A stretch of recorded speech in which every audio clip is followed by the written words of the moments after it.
con una charla muy especial, algo que Filbo quería hacer hace mucho tiempo, hablar de los formatos no convencionales, los formatos que no han trascendido la historia. Para eso invitamos a Marcos Sosa, fundador de la librería La Valija de Fuego, librería y editorial también, y al historiador del libro, Robert Darnton, que nos visita por segunda vez en Colombia, pero por primera vez en la feria. Les quiero decir que Robert Darnton ahorita, después de este evento, tiene que ir, tiene un compromiso, pero si quieren firmar, que les firmen los libros, estaremos mañana en el Auditorio José Asunción Silva a las 4 de la tarde. Los dejo entonces, un aplauso por favor.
Bueno, buenos días a todos, gracias por estar acá. Para mí es un orgullo estar al lado de Robert Darnton. Como dijeron, yo soy librero y editor. También vengo mucho del mundo del fanzine, del libelo, de lo que podríamos llamar la edición, bueno, bien sea refractaria o periférica. Me parece que esta charla también, más allá de, como dice su título, que es los formatos no convencionales, también debe ser de los contenidos no convencionales. Es decir, esos contenidos que escapan del margen de la historia oficial. Yo creo que ahí, a mí cuando me preguntan que hiciera una charla con Darnton, lo primero que yo pensé fue, uy, jue madre, difícil, ¿no? O sea, yo qué le pregunto a Darnton. Y finalmente yo me puse a leer un poco, yo leí algo de él, pero me puse a leer un poco más y me di cuenta que había enclaves, ¿no? O sea, por ejemplo, el cariño por las cuestiones físicas, el papel, la preservación de archivos, y lo otro que era para mí muy importante era como ese río subterráneo de la historia del papel, de la edición, y también, ¿por qué no?, como la historia nefasta de la censura. Entonces, en esa medida, lo primero que le quiero pues preguntar a Darnton, como para dar un abrebocas, era él como historiador, ¿por qué decide centrar su estudio en la censura y en la edición que se sale como del margen de la historia oficial?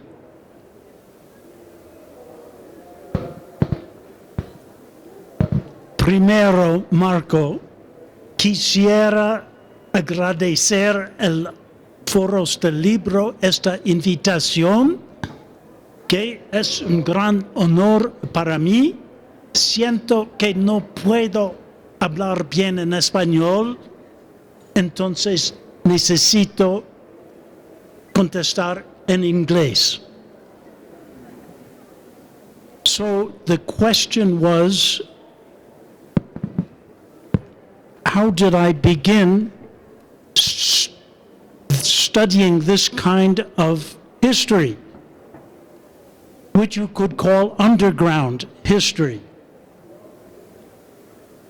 Maybe I had a political inspiration because it was around 1968, and I was very involved in the struggle against the war in Vietnam. But the truth is, I began because of the archives. I love archives and books, and especially archives about books. So by good luck, I found an enormous archive completely unknown from the 18th century, the archives of a publisher and bookseller. I love publishers and booksellers. So I began reading the archives in 1965. And there were 50,000 letters from booksellers everywhere in Europe, especially in France. We have a big question among specialists of the French Revolution and the Enlightenment. It sounds simple, but it's complicated.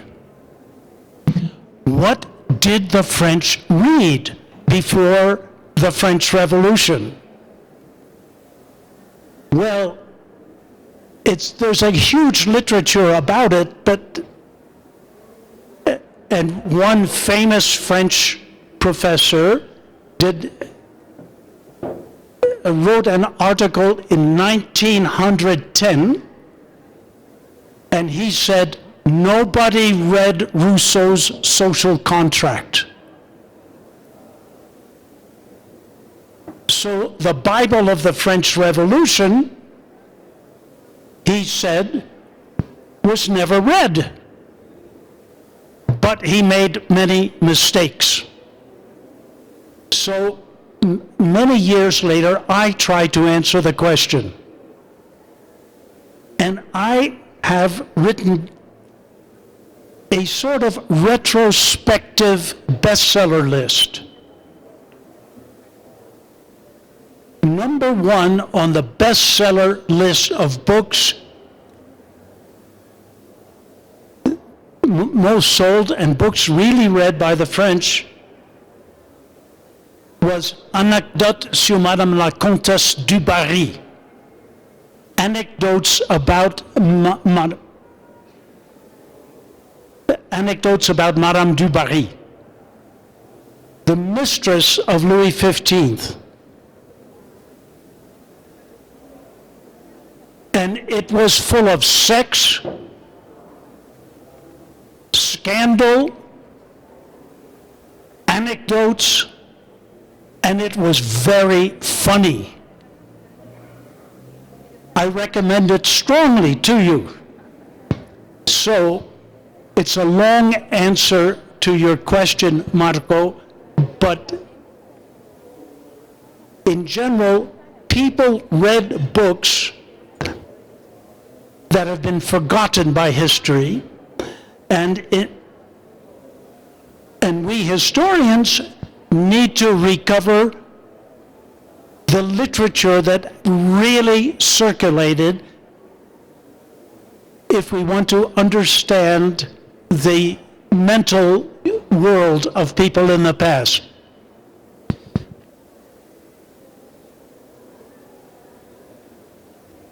Bueno, respecto a lo que tú dices, en mi caso como editor, nosotros editamos un libro de Vargas Vila, que es uno de los autores más prolíferos en Colombia y quizás más distorsionados. Cuando lo estábamos editando, nos contaron una anécdota por varias fuentes que nos pareció muy curiosa, y era de un señor que llevaba una chalupa, una embarcación de un lado al otro del río Magdalena, mató con el remo a un conservador que habló mal de Vargas Vila. Cuando él lo llevan a la cárcel le dicen que firme y él no sabía firmar porque no sabía escribir. Entonces, digámoslo, el poder de la literatura también radica en infundir y generar raíz, digámoslo, en el pueblo que la circunda. Volviendo a esto digámoslo, en mi editorial yo también trato de editar causas perdidas, porque de cada fracaso se aprende también. Y en esa medida también empecé a trabajar en un tiempo con la Biblioteca Nacional y empezamos a generar una hemeroteca de fanzines. Los fanzines son publicaciones, digámoslo, muchas veces en fotocopia, muchas veces muy intimistas, pero que también difunden un contenido y que también son parte de un patrimonio. Digámoslo, que se escapa a los métodos de consignación en la librería, en la biblioteca, o en su defecto se escapan como a la historia oficial. en esa medida yo podría hacer un paralelo con los archivos que tuviste, que lastimosamente han ido desapareciendo. Y ahí te preguntaría, ¿tú cómo ves, por ejemplo, el manejo de archivos, de fuentes en entidades públicas? ¿Crees que hay otra forma de preservarlo? Aquí también me entra un poco el tema de la discusión con Google y el acaparar el conocimiento por parte de grandes empresas. ¿Qué crees que es el futuro de las fuentes? A big question. And of course, I would like to ask you a question. What in the material you edit and sell in your bookshop do you think future historians should study?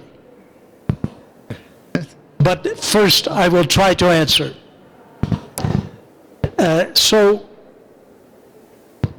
of all of the films, the movies made, half have disappeared. Half of the movies made before 1940, they are gone. 80% of silent films disappeared. We lose our cultural heritage all the time. And also, we are in danger of losing blogs and tweets. Some tweets I do not like, especially the tweets of the President of the United States. But tweets in general are important. So we need to preserve ephemera. And ephemera, librarians and archivists have learned, is very important. So I can give you an example from 18th century France, which is where I live most of the time. I found in some archives enormous scrapbooks with small pieces of paper. And on these small pieces of paper, there were anecdotes. They were jokes. They were gossip. They were information about who in the government was corrupt, etc. So when you arrived in a cafe in 1780, you would carry in your sleeve a little piece of paper, you put it on the table, and told other people what the gossip was. So imagine thousands of little pieces of paper circulating, and later they became transformed into books. But they are books that are like mosaics. They relate anecdotes. And if you look at the origin of the word anecdote, anecdote is a key word for the 18th century. It comes from a historian that you probably do not know, called Procopius, from the 6th century after Christ. Procopius wrote Anecdotes. That was the title of a secret book. And anecdotes in Greek meant secret history. So there has been secret history told by small jokes, small gossip, anecdotes ever since the 6th century. And I have discovered that the study of ephemera is crucial for understanding the mental climate of a society about to erupt in the first great revolution of modern times. But I give the word back to you, Marco, because you had other questions you wanted to ask. Bueno, volviendo a la cuestión de lo anecdótico, etcétera, en el plano de la investigación, cuando el rumor se convierte en información, es decir, cuando todas estas cosas que van pasando, que van circulando, todos estos pequeños relatos que parecen inconexos, llegan a volverse una fuente para generar una información sobre lo que pasaba en ese entonces. There was the word rumor in French in the 18th century, but there was another word, bruit public. In other words, public noises. So the streets are full of noise in Paris. And this noise includes songs. Everyone is singing about politics and also about the weather and about everything, but there were no newspapers. So where did you find out what the news was? You listened to the latest song because everybody, including workers, improvised new words to old tunes. So music is a marvelous technique for remembering information. And the spread of new words to old tunes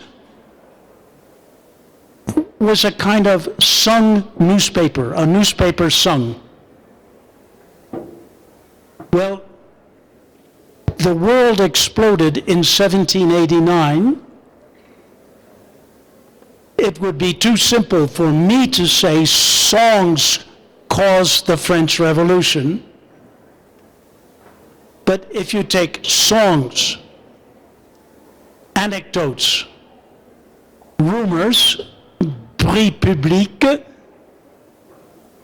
then pamphlets, and finally books, the combined effect of the means of communication created a public opinion. And for the first time, public opinion became a force in history. It was simplified, not sophisticated, and the central idea was France had become a despotism. The government had become a despotism, and it was decadent. So despotism and decadence were the central ideas in this enormous wave of public opinion. If you add to that the price of bread, class conflict, and power coming out the barrel of a gun, you have an explosive situation. My argument to try to answer your question is public opinion, worldviews, value systems are crucial in the creation of a revolutionary climate. Perfecto. Y digámoslo, hablando de ruido y todas estas cosas que generan una sensación pública, política y demás, ¿cómo lo ves ahora y al futuro, digámoslo, cuando el ruido se vuelve digámoslo, una especie de torre de Babel que finalmente impide una comunicación más sensata y directa. Es decir, cuando los medios de comunicación masivos, las plataformas tecnológicas y las redes sociales hacen que finalmente el ruido también se vuelva un factor distractor a futuro. ¿Cómo tú ves ese tipo de relación ahorita y hacia adelante? The truth is, Marco, I do not know. I don't understand how the so-called social media really produce effects. Of course, in the United States, we now have the Mueller report,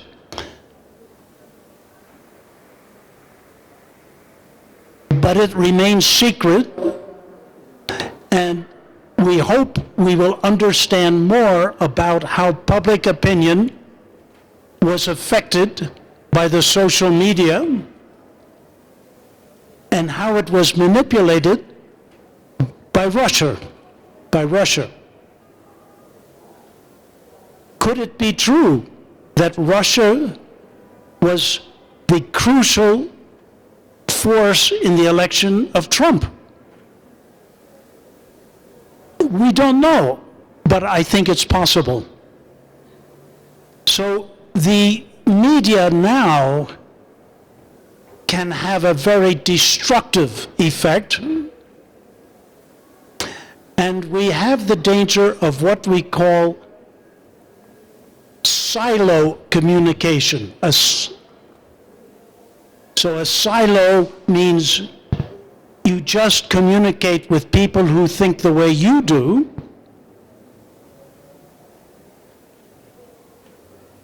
and therefore new information does not reach these people. It's a closed circuit, and it can be manipulated with all kinds of techniques from high technology. So I say I don't know because my friends who are computer experts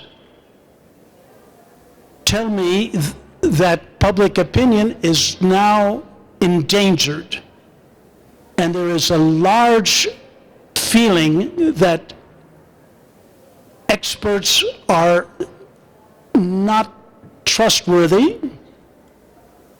Even in medicine, many people refuse to have vaccinations. And we are having an epidemic of measles. We are also having an epidemic of fake news.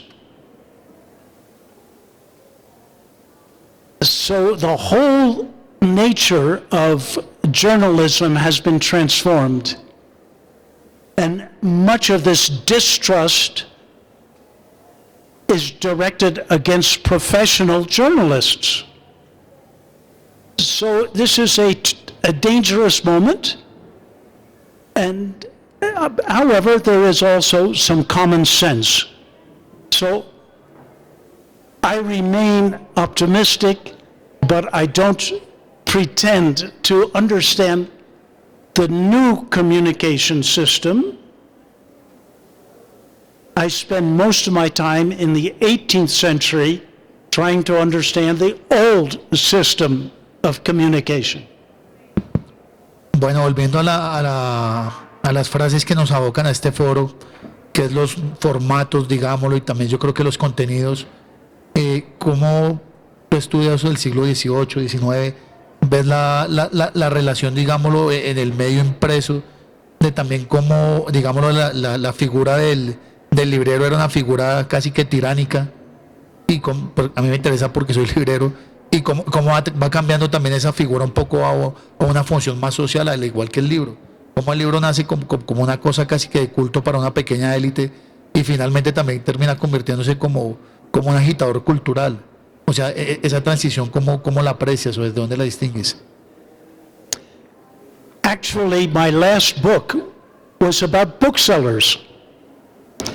It's not yet in Spanish, but it's called Un Tour de France littéraire. It's about all of the booksellers that existed in provincial France. What was their life like? How were they cultural intermediaries between the public and the publishers? And what did they sell? So it was in this book that I made the retrospective bestseller list.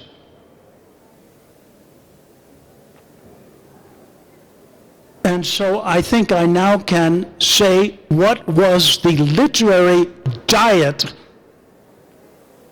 consumed by readers in pre-revolutionary France. Of course, most people could not read, especially women could not read, and men in the Northeast read much more than men in the Southwest. So we have very detailed studies of literacy, alphabetismo, of now the circulation of books. And I think we can see the beginning of what in France you call the grand public, the general reading public, which will become a force in history. This general reading public represents the democratization of access to culture. And that is a cause that I believe in, and that I tried to reinforce when I was the head of Harvard's library. So we created something called the Digital Public Library of America. Yes, I say of America. I wish I had said of the Americas.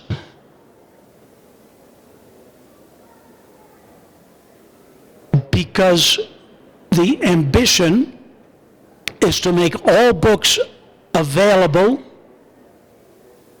free for everyone in the world.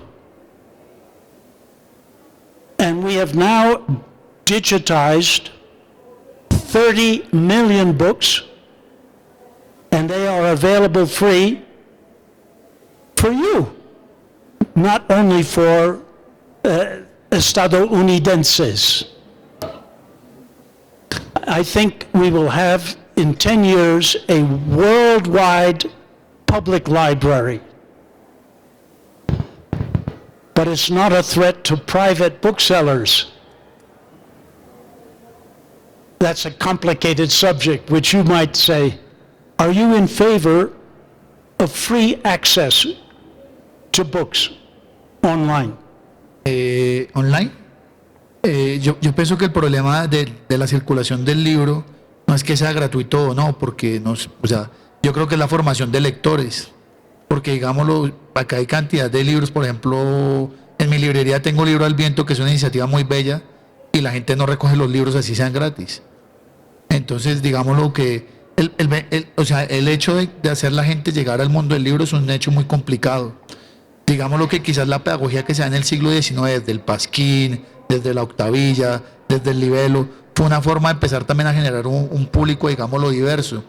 En esa medida también nos tenemos que replantear como agentes en el libro, cómo empezamos también a acercarse a la gente al libro de una forma mucho más amplia y plural, ¿no? Porque el libro finalmente también se ha convertido como en un nicho, como en un gueto. Entonces las formas de romper eso también es como nosotros interactuemos desde los agentes, como agentes que somos del libro. Y ahí, por ejemplo, viene la cuestión, por ejemplo, de que, bueno, pueden ser todos los libros gratis en internet, pero si los monta Google, como la discusión que tuviste, ¿qué pasaría el día que Google los deje de montar? ¿Dónde recogemos ese conocimiento? ¿Cómo rastreamos las fuentes? Ahí es cuando entramos nosotros, que somos los pequeños agentes, los minúsculos, a tratar de hacer un contrapeso y hacer una divulgación cultural mucho más amplia. Pienso que la necesidad, por ejemplo, es de mi orilla, que de mi orilla es de los pequeñitos, de los fracasos, pero los fracasos vamos aprendiendo y vamos siguiendo. Es como llegamos a construir una comunidad, por ejemplo, para lectores diversos. Cuando yo monté la librería, yo tenía dos problemas. Primero, los lectores, digámoslo ya consagrados, que por mi aspecto me miraban como que este no sabe nada. Y segundo, los lectores nuevos que llegaban y pues tampoco sabían cómo preguntar porque dirían, sigo el nombre de un autor mal, me van a regañar, porque pasa mucho en algunas librerías. Entonces es como hacer entender a la gente que la cultura y la literatura puede ser hecha por todos.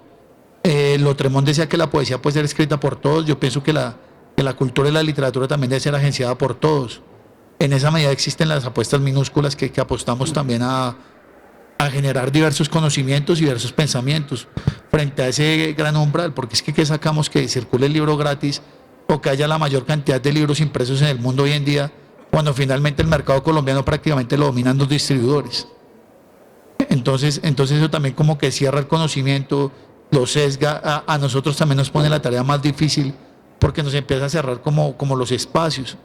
Aunque esa tarea difícil nos gusta porque es como generamos nuevos espacios, cómo generamos una nueva construcción de lo público, de lo res gestae, y cómo generamos una nueva posición frente a la lectura, cómo empezamos desde, por ejemplo, es una cosa muy curiosa, en mi librería, yo decidí no vender Paulo Coelho por principio mío. Dije, no, sí, yo no voy a vender a Paulo Coelho y el que lo quiera comprar, pues que vaya a otra librería. Pero yo cómo hacía para subsanar ese hueco, además a mí nadie me da distribución porque para pedir distribución de libros en la mayoría de distribuidoras es más fácil sacar un crédito para una casa a que a mí me den libros para vender. Entonces yo decía, bueno, ¿cómo hago para llenar ese hueco? Y empecé con artistas locales que llevaban stickers, que llevaban prendedores, que llevaban camisetas, y estos mismos, digámoslo, artistas locales fueron los que después empezaron a sacar fanzines, los que después sacaron libros. Por ejemplo, acá hay uno que ya tiene una editorial que está con nosotros en nuestro stand. Entonces es como también acercar la gente a eso, ¿no? Es un proceso pedagógico. Yo creo que a veces nosotros en el mundo del libro se habla mucho de pedagogía, pero pecamos en el momento de atrapar los lectores. Y pienso, por ejemplo, que en el siglo XIX la gran popularización del libro también se dio, digámoslo, en los círculos obreros. Se dio no porque los obreros leyeran, había un obrero con un periódico y les leía a todos, pero también era la capacidad de compartir con el otro y recrear con el otro. Ese es el peligro que yo veo, que digamos la sociedad actual digámoslo, es una gran diversidad pero vestida de un solo color. Entonces, como por ejemplo, yo pienso que nuestra labor es esa, cómo empezar a plantear fórmulas distintas para generar resultados distintos. It's a good thing, no? Because I think booksellers really matter. But we live in a real world of wealth and power. And the danger I see is similar to the one you see. It's the commercialization of access to culture. For me, Google is a danger. Google has tried to dominate our access to culture. And Google began at Harvard, at my university, because they wanted to digitize all of our books. At first, we said yes, but after I arrived, we said no, because Google wanted to digitize books covered by copyright.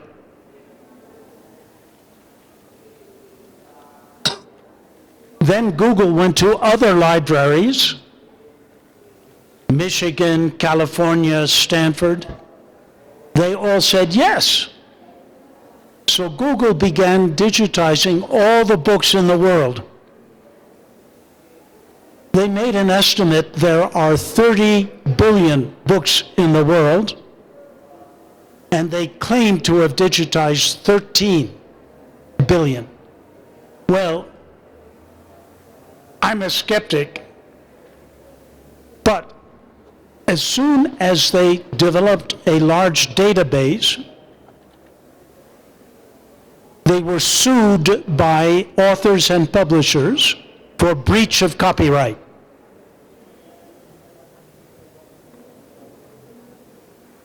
It's a long story, but at Harvard, we opposed Google, and the court said Google book search, it's called, was illegal because it was a monopoly. It was a new kind of monopoly, a monopoly of access to digitized knowledge. So Google book search is destroyed. And we then created this new kind of library, an anti-Google Google, which will make books available free to everyone, but without breaking copyright. And what we have found in the United States is a rebirth of independent bookshops and a gain in sales of printed books. So the electronic book is not destroying the traditional book printed on paper. And I think that confirms a general view of book historians. One medium does not displace another. For 300 years after Gutenberg, manuscript books, manuscript were published. The market for manuscript books grew after Gutenberg. And as you know, television did not kill radio, the internet did not kill television, etc. The historical development shows things become more complex, but there is no simple displacement of one medium of communication by another. So I hope there's a niche for your books. Además hay que entender, o sea, el librero no es solamente una gente que vende libros dentro de la cadena del libro. Yo entiendo la librería como un nodo cultural. Es decir, en mi librería se hacen charlas, presentaciones, tertulias, en las cuales muchas veces no se gana un peso, pero la idea es como eso, fortalecer un nodo cultural donde la gente pueda interactuar de muchas maneras. Yo creo que la labor del librero hoy también es una tarea de difusión cultural. Nosotros desde la editorial lo llamamos un sabotaje cultural, porque es decir, vamos contra la cultura hegemónica. Entonces planteamos la figura del saboteador cultural frente a una figura, digamos, de la cultura preestablecida. Pero más allá de eso, yo creo que la librería encarna un espacio donde mucho más allá de la venta del libro, de dar un espacio de configuración donde la gente también se haga partícipe del conocimiento de una u otra manera. Y ahí viene una pregunta que es un poco controversial, que es sobre los derechos de autor. En particular, yo publico con Creative Commons siempre y cuando no haya explotación comercial. Yo no comparto cosas de los derechos de autor, pero por ejemplo me parece algo alarmante que cada año se suba el número de años que se protege una obra con derechos de autor, que ni siquiera las regalías ya llegan a primera instancia de la familia o de las personas que se ven involucradas en ese trabajo, sino a grandes corporaciones. Digámoslo, el ratón Miguelito o Mickey Mouse nos ha subido los derechos de autor cada año más, sí, porque dio la pelea para eso. Entonces, es decir, esta iniciativa de la protección a salvaguarda de los derechos de autor, entre comillas, que más son derechos de corporación, ¿cómo afecta el conocimiento y la cultura? We have a strange agreement about things. I too think the copyright laws are abusive. Copyright covers the life of the author plus 70 years. And in the United States, we have the Mickey Mouse Copyright Act. And it was part of the Hollywood lobby in Congress. So behind copyright, we have monopolistic economic interests. The first copyright law in history was 1710 in England.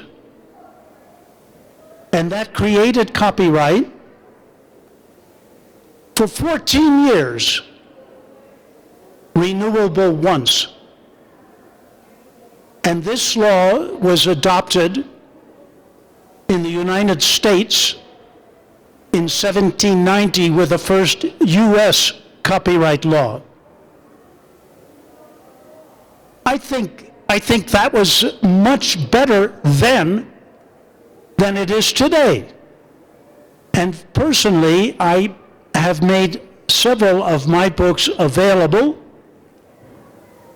free of charge on the internet. So I think there is a movement of authors who say after 1 year, 2 years, perhaps 5 years, we don't make money from our books. What we want is readers. So we have created another organization, the Authors Alliance. And members of this group make their books available free as a way to get around copyright. Bueno, ahí yo vengo con la última pregunta. La idea es que también la gente del público pregunte porque esta conversación la podemos hacer todos. Vamos a hacer un pequeño paréntesis. Nosotros a la 1 p.m. en el Salón del Espectador vamos a presentar esta pequeña publicación que hicimos en Risografía y es la presentación también de un proyecto que es cooperativo de pequeñas editoriales que se llama Huracán. Siempre le cambiamos el nombre, entonces no nos busquen por Huracán por ahí, porque lo que pasa es que siempre los distribuidores se quedan como, no sé, alguien ve el distribuidor y piensa que son las editoriales. Entonces la idea es que la editorial prepondere y tenga como una impronta propia. Entonces los invitamos a la 1 y la última pregunta se me acabó de ir de la cabeza mientras que les decía eso. Espérate un segundo, recupero. La responsabilidad social del autor. O sea, cuando tú hablas de esto de que autores que no se quieren lucrar, no sé, 70 años, 50 años después de su muerte, o de sacar el libro del libro, hablamos también de la responsabilidad social de los que estamos como agentes del libro. 100 years. Hablamos de la responsabilidad social de la gente que también está inversa en el libro y no solamente el libro, porque es que el libro no solamente significa un objeto, sino significa muchas materias, cine, historia, cultura, política. ¿Cuál crees tú que debería ser algunas de las posturas de los autores como compromiso, digámoslo, ético hacia la sociedad?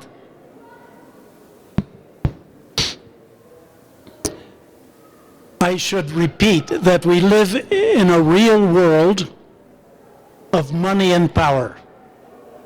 Publishing houses need to exist. Editors do, booksellers do, and so do writers. So please don't misunderstand me. I'm not naive. What I worry about is the monopolization of the commercial world. So I think that one of the responsibilities of authors is to fight against over-commercialization. I think we should stand up against Google and Facebook too. I also believe that libraries are great places for communities. People say to me often, the library is obsolete. It's not true. Our libraries are more full than they ever were, but they have developed new functions. Now, they never were warehouses of books. They were always community centers. But now they are community centers that make available to the unemployed access to the internet. If you want to get a job in New York, and you don't have much money, you don't read the newspaper because job advertisements have disappeared from newspapers. Maybe you don't have a computer and don't know how to use a computer. Maybe you are a recent immigrant from Nicaragua. What do? You go to the local library. They show you how to use a computer, how to find an advertisement for a job without dealing with the police. That's one example. I could give many more. Now, I haven't answered the real question about the moral obligation of authors. We have many different kinds of authors. So I am a historian who does original research in archives. And I feel my responsibility is to help the public understand the human condition in the past. Not just battles and kings and queens, but what life was like and how people understood life 200, 300, 500 years ago. So that's my responsibility. But other kinds of writers want to amuse readers. Why not? Entertainment is a good thing. And we have many further kinds of writers. So I would not have some kind of general imperative. This is what you writers should do. On the contrary, I believe in liberty. So my principle would be, let there be liberty so that 1,000 flowers can bloom, as Mao Zedong said. So as much liberty as possible for writers to develop in different ways and for readers to read in different ways. ¿Alguien quiere hacer alguna pregunta? ¿Están interesados en...?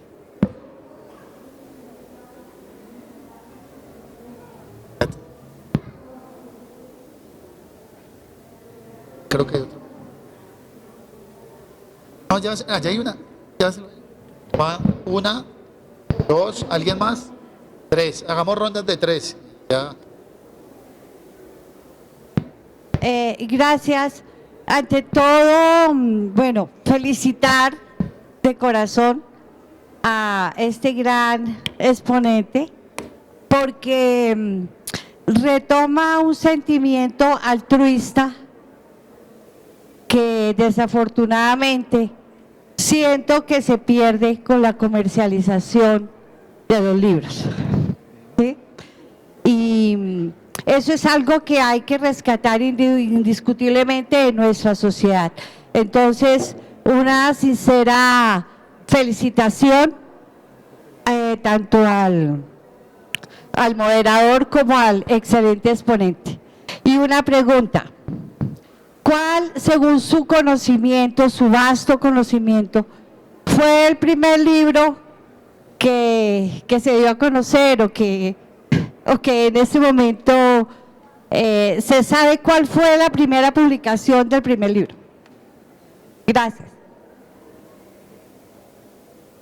Well, there is a joke among book librarians and publishers. The question, what was the first book? Answer, the Bible. Question, what was the second book? Answer, the title, The Death of the Book. Everyone talks about the death of the book. There have been many such books about the end of books. And more books are published each year than the year before. Now, to go back to the remote origins, so we know writing was invented about 4,000 years before Christ. Writing with letters about 1,000 years before Christ. Our inscriptions on Greek tombs, books.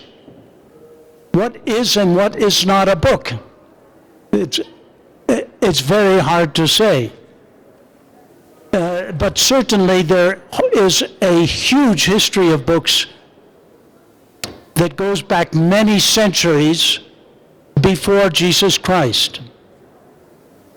What I see as the important turning points are the invention of writing, the invention of writing with letters, the invention of the codex. The codex is a book you read by turning pages, not a book that you unroll. Then the invention of printing. And after that, there's a long period of technical stability, and we get Gutenberg.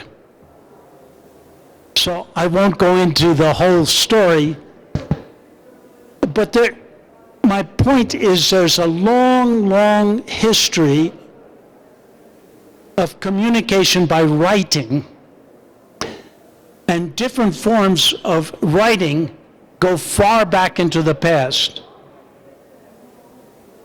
We know that the Iliad and the Odyssey were songs, great epical songs, and it's much later they became written. So I think oral history, the printed history, and handwritten history should be all studied together. Hola, una pregunta para ambos, y es que esta mañana estaba leyendo que Penguin compró Salamandra. Aquí en Colombia, pues Penguin tiene los derechos de García Márquez. La lectura se está haciendo a través de monopolios digitales, Facebook, Twitter. Está el tema del copyright, precisamente del cual le están hablando y al que me parece que hay una crítica muy buena aquí. Y además de eso tenemos menos lectores y tenemos menos lectores críticos. Y además de eso tenemos las fake news. Bajo este panorama, ¿qué tan optimista es el futuro del consumo cultural y el consumo editorial y el consumo, pues en general, de libros y además como ¿cómo decirlo?, de estos productos que pueden llegar a contrarrestar este gran sistema monopólico? Pues la verdad es una pregunta muy complicada, ¿no? Sí, yo pienso que más allá del consumo de libros debemos alentar la construcción de una red de lectores, de constructores de lectura. El peligro es eminente, o sea, todo monopolio para mí es un peligro.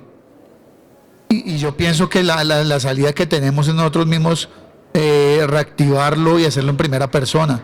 O sea, también la capacidad de nosotros mismos. Por ejemplo, yo cuando monté una editorial, pensé montarla fue primero pues por la pasión y segundo porque sí creo que hay que generar contrapuntos. Y en la medida que esos contrapuntos empiecen a brillar, también podemos contrarrestar los monopolios, ¿no? Hay una única forma de hacer las cosas y creo que la diversidad, digámoslo, de proyectos que hay en esta Filbo también lo demuestra. Si hay un peso muy fuerte que tiene Penguin Random House y lo de la compra de Salamandra, pues por lo menos a mí como librero me la pone más complicada porque no va a tener Salamandra porque Penguin no me distribuye.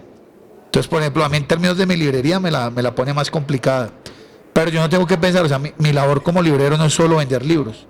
Reitero, mi labor como librero es, primero, una persona que aconseja, segundo, una persona que acompaña procesos culturales también, más allá de la venta del libro, enmarcado dentro del gremio, digámoslo, o dentro de las cuestiones de la literatura.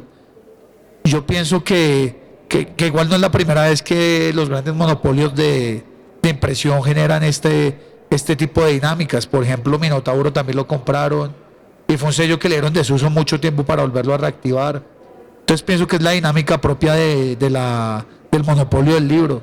Ojalá nosotros pensemos también en no solamente de llegar como al arquetipo de atacar el monopolio del libro, sino nosotros, listo, al margen de él también como construir una nueva forma de buscar emprender en el ambiente editorial. Well, I don't want to talk too long because the question is too deep. Of course, there are many negative aspects of the cultural landscape today. And this over-commercialization is one. I try to sound a note of optimism, maybe because I'm a Norteamericano, and we believe in possibilities. For example, in the United States, every year more than 330,000 new books are published in paper. It's a tremendous creativity. In addition to that, more than 700,000 books are published online by individuals. And these individuals short-circuit the commercial diffusion of things. Now, in the 700,000 new electronic books, there is much garbage, basura. But garbage is interesting and important. There also are some important new original ideas. So we've got an opening up of communication despite the danger of closed silos through the social communication networks. We have different forces combating, and all we can do is to align our individual force among those that are creating greater independence. It can be done, I think. Una pregunta acá, otra acá y otra allá.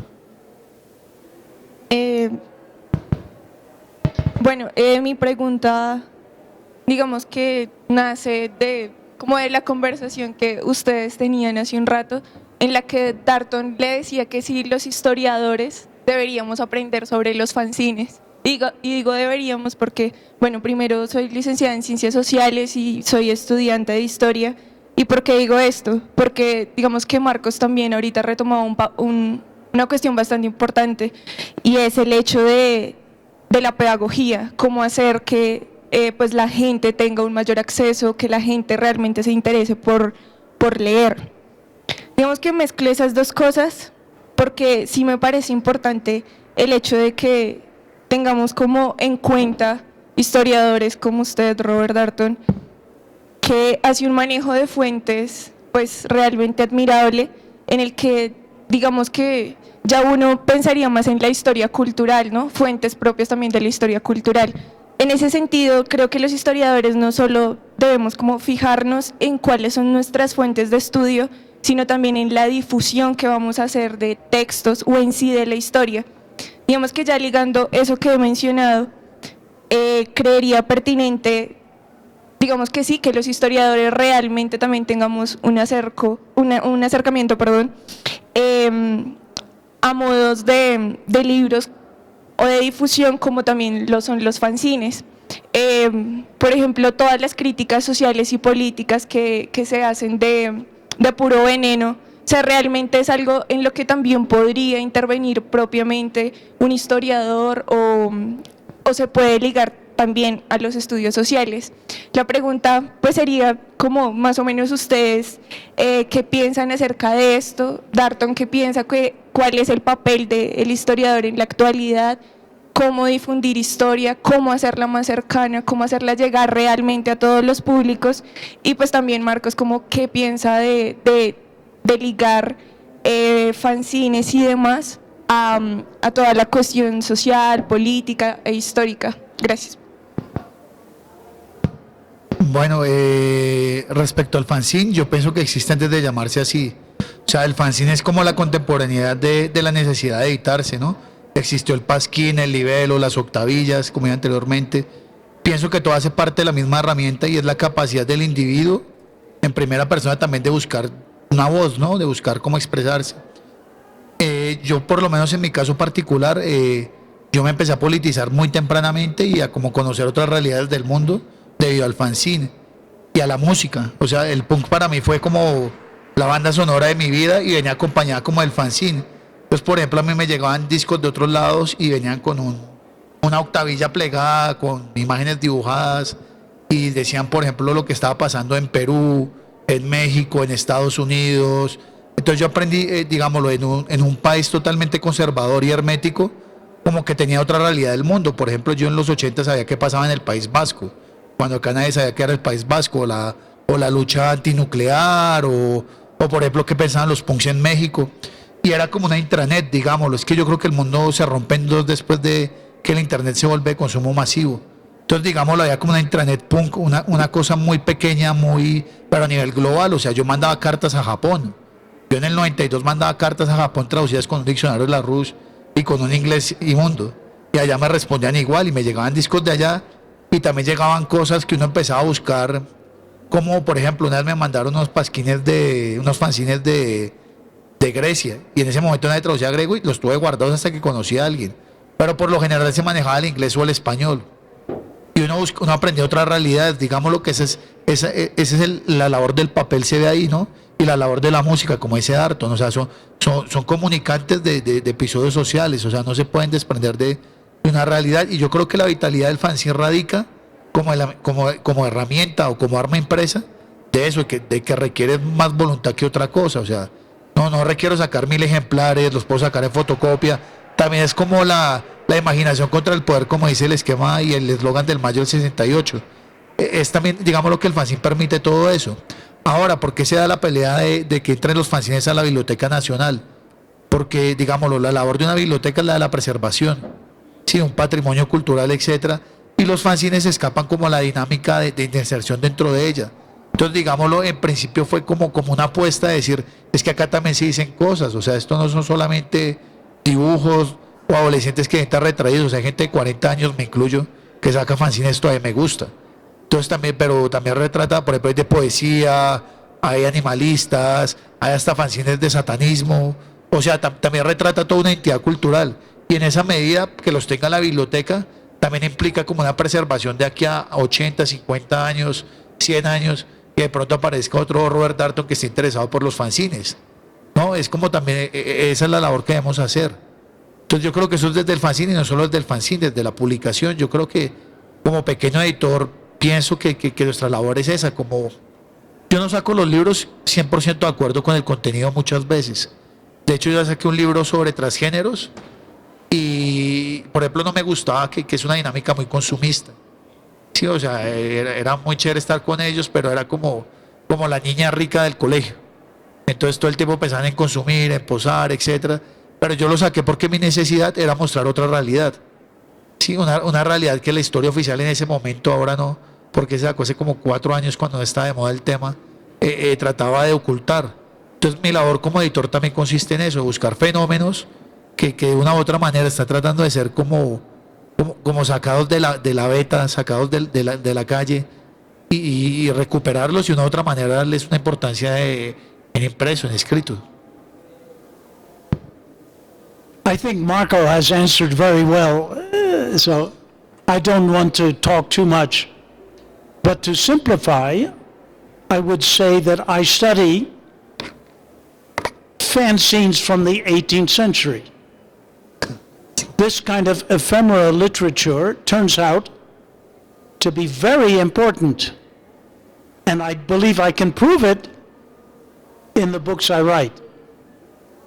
But the second part of your question concerns not simply the kind of material we study, but how we write about it. We have a problem because professional historians sometimes write books for other historians. And I feel we should write for the general public. But at the same time, I believe in the science of research. So we want to combine original research with a message that can interest the general public. Very difficult to do, but not impossible. Una y por allá al lado. Sí. Me gustó mucho los dos. Muy bien. Gracias por este tiempo. Yo quisiera preguntar algo porque me preocupa que se malentienda el tema de la sobrecomercialización. ¿Qué significa sobrecomercialización? Porque para mí creo que es lógico que un autor, un librero, un editor tenga que vivir de su trabajo, ¿no? Y hay monopolios, hay un exceso del tiempo para que la obra sea de dominio público, cada vez se alarga más. Todas esas cosas irían en contra de una apropiación más democrática del libro y de la cultura escrita en general.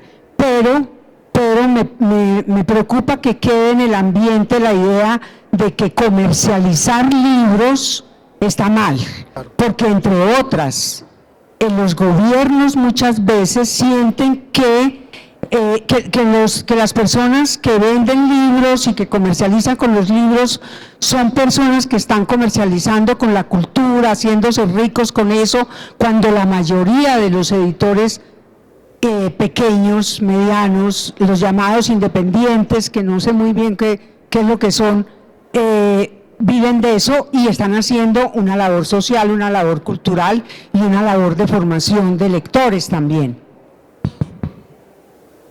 Yo no tengo una profesión, tengo un oficio. Soy librero y editor, son dos oficios. Y acá en Colombia pasa una cosa muy particular con los oficios, y es que la gente tiene como la visión de que uno lo hace porque o le sobra plata o es como una cosa de caridad.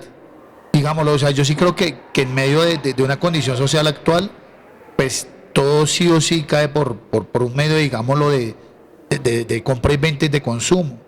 Cuando se refieren a la sobrecomercialización del libro o la cuestión del monopolio, yo lo que sí creo es que eso afecta esa entrada democrática de la lectura para todos. O sea, porque es que yo tengo, por ejemplo, yo puedo decir, en mi librería yo vendo libros nuevos y usados, y me siento orgulloso de vender libros usados. Yo creo que eso fue lo que me dio la escuela para ser librero. Y yo tengo en mi librería libros desde 2.000 pesos, pasados por una selección. O sea, no es algo que me encuentre en un agache y lo ponga porque sí. O sea, libros que yo creo que tienen un buen contenido y cuestan 2.000 pesos. Y uno se da cuenta que el problema real del acceso a la cultura no es solamente un problema económico. Yo el otro día le hacía el comparativo a un amigo, le decía, venga, pero si usted se toma 10 cervezas en una noche, son 30.000 pesos, pues ¿por qué no va a comprar un libro que se lo lee en una semana si cuesta 25, 30? Entonces yo creo que también la percepción de cómo la cultura se manipula y se entiende también como una cosa como una dávida, ¿no? Como entenderlo como si fuera una cuestión extraordinaria, o sea, una cuestión no de urgencia ni de primordial. O sea, la canasta básica está por encima de los libros, y es una cosa real. Y es una cosa que obedece también a fenómenos de la vida, y pues que todos tenemos que vivir de algo. Pero yo creo que también es cambiar el enfoque de cómo se ve el libro, y el enfoque desde dónde se comercializa y para qué. Yo vivo los libros y no lo niego. Y afortunadamente vivo ellos con buenas rachas, malas rachas, 10 años. Pero sí creo que hay un problema, como dije anteriormente, en cualquier monopolio. O sea, yo creo que cualquier monopolio es el exceso de una fuerza económica que también va vinculado a algunos intereses, y que lo que hace es debilitar también la capacidad y la amplitud de este tipo de, digámoslo, de difusión cultural y demás. Como que finalmente se vuelve un cerco. Entonces, hay libros que pueden ser muy interesantes. Por ejemplo, a mí me ha pasado, yo un libro iba a mirar los derechos de autor y el tipo murió hace 67 años y no lo puedo sacar, porque si no me demandan. Y por ejemplo son libros que pierden el olvido. Y entonces todo esto, por ejemplo, en la sobrecomercialización hace eso, que muchos autores pasen al olvido y son muy buenos, pero nadie se atreve a editarlos porque todavía tienen derechos vigentes. Entonces yo creo que esa es la pugna que tenemos que dar como desde el otro lado, desde la otra cuerda, o las pugnas, porque también son distintas, ¿no? O sea, acá todos tenemos formas distintas de analizar el entorno cultural. I will be quick, but I have emphasized reality. We live in a real world where people have to sell books if they're booksellers. Publishers must also, and writers have families to feed. So please don't think of me as some kind of unrealistic utopian. So I have two suggestions. Suggestion number one, change copyright laws so that literature is liberated. Now in the United States, almost every book published after 1923 is not in the public domain. It's absurd. Second suggestion, every time a baby is born, give a children's book to the mother. This began to be done in Italy. The idea is parents should read to children. The experience of books should begin very early. And the connection between parents and children with reading is crucial. So just two ideas, but we could come up with more.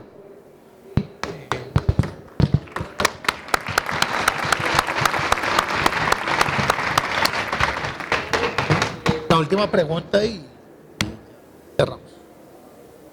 Es la chica.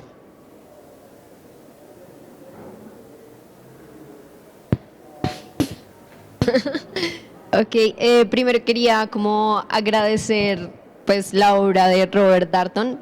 Yo soy estudiante de historia y la verdad son obras que me han inspirado muchísimo en la vida, y pues más que una pregunta era como pedir un consejo.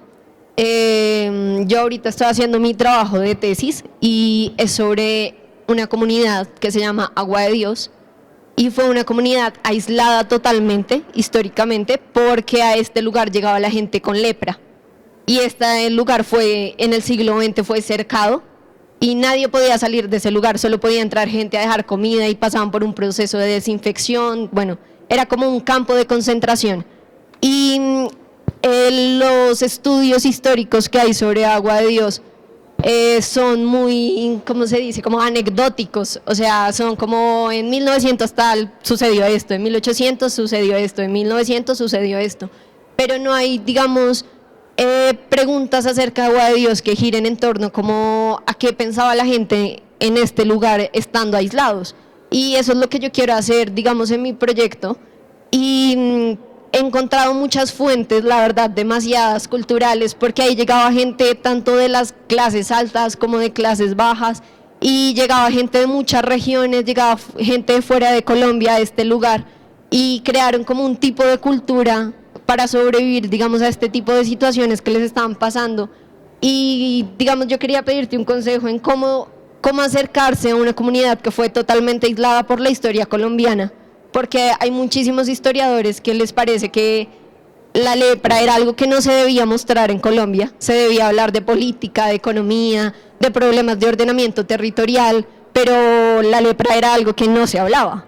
Y hasta ahorita que se está hablando, hay mucha gente que habla, digamos, de los problemas actuales que tiene esta población sobre violación de derechos humanos, pero cómo entender, digamos, cómo en el siglo XIX llegó tanta gente a este lugar y con tantas, digamos, sí, como diversidad de cultura, como ellos hicieron un periódico sobre reflexión filosófica, que actualmente lo tenemos, como hay un archivo histórico que aún el Estado se niega a, digamos, a difundirlo porque no es de libre entrada, y es un archivo histórico que hay gente que trabaja temas de lepra y la gente hace estudios de lepra muy fuerte, pero no hacen, digamos, trabajo de archivo serio en estas comunidades, porque aún existe un miedo o existe cierta segregación en estas comunidades. Entonces, más que una pregunta, es como un consejo de cómo, como historiadora, yo me acerco a este lugar a hacer una historia de las mentalidades, una historia cultural, teniendo en cuenta que no es valorado actualmente, aún digamos por la universidad.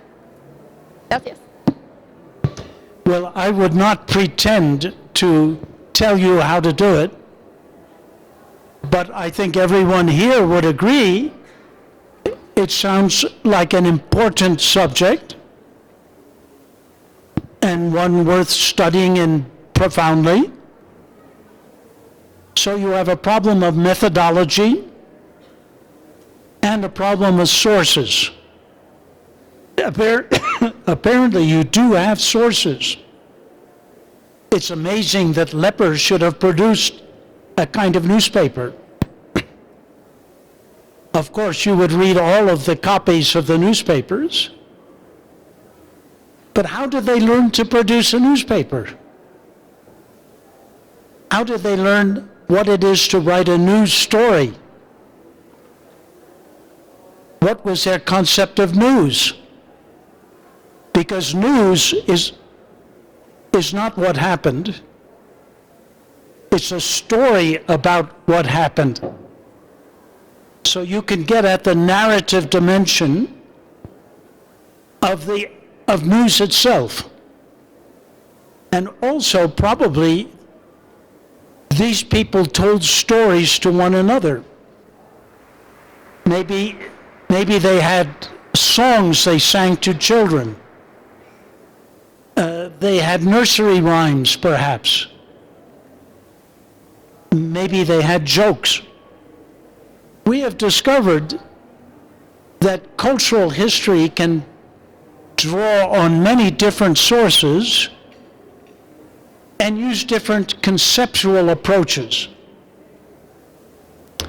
My approach is anthropological. So I spend a lot of time with anthropologists and begin with an assumption that everyone, including poor people and illiterate people, think that they are intelligent and they try to make sense of life. You can't live without some sense of what life is. So can we historians recover the sense that other people made out of life? So if you could do that for a leper colony, it would be a great contribution to knowledge. Hay una conciencia muy fuerte porque nosotros vamos a sacar un libro de poesía que se llama Leprosario.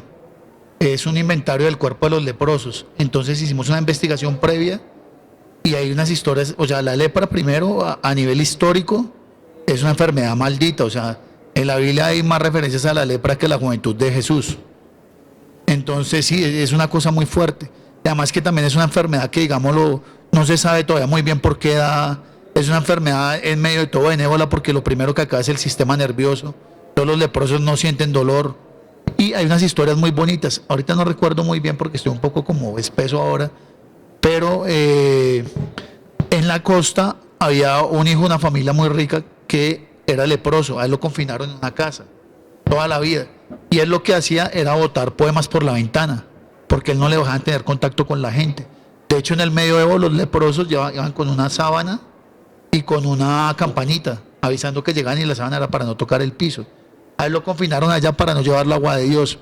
Y estos poemas iban por ahí y por ahí iban pasando los juglares.